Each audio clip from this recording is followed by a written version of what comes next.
परिस्थितियों से निकलने का प्रयास किया है। जीवन के प्रत्येक मोड़ में अपने अनूठे विद्या के वरदान को धारित करते हुए अपने संचित जीवन के इन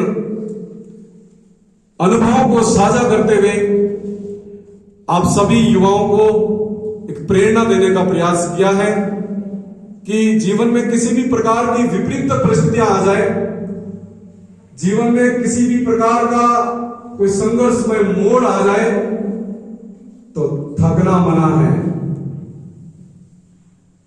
वास्तव में आप कभी न रुके हैं न थके हैं, अनथक आगे बढ़ते रहे हैं और अभी तक नहीं थके हैं।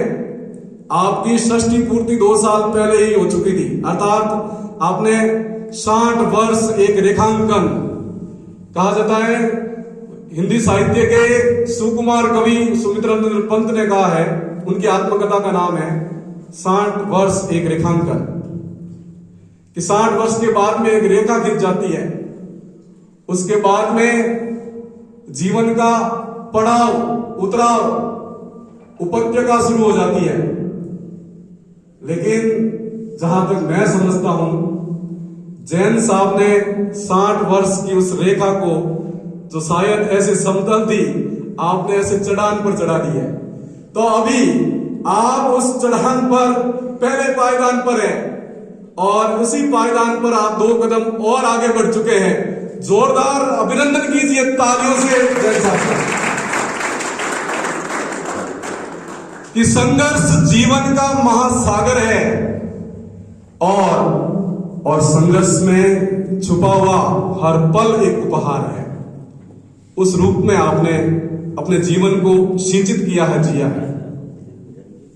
मेरा व्यक्तिगत रूप से आपसे मिलना 2018 में हुआ, जब आपने इस महाविद्यालय को प्राचार्य पद पर ज्वाइन किया था और 18 से 2021 तक का सफर हमारा एक पिता और पुत्र की भांति, या फिर एक कृष्ण और एक अर्जुन की भांति, और एक मार्गदर्शक और एक अनुचर की भांति रहा है। मैंने यहां कॉलेज में शिक्षण अध्ययन करवाते समय आपके जीवन में संचित न केवल जीवन बोध को, बल्कि उस आध्यात्मिकता को भी धारण करके अपने जीवन में मैं आगे बढ़ता रहा। आपने हमेशा ही अपने मोटिवेशन के माध्यम से मुझे प्रेरित किया और जिसके कारण आज मैं राजकीय सेवा में वरिष्ठ अध्यापक पद पर कार्यरत हूं। ये मेरे लिए आपका एक श्रेष्ठतम उपहार है। बहुत बहुत आभार आप सबका।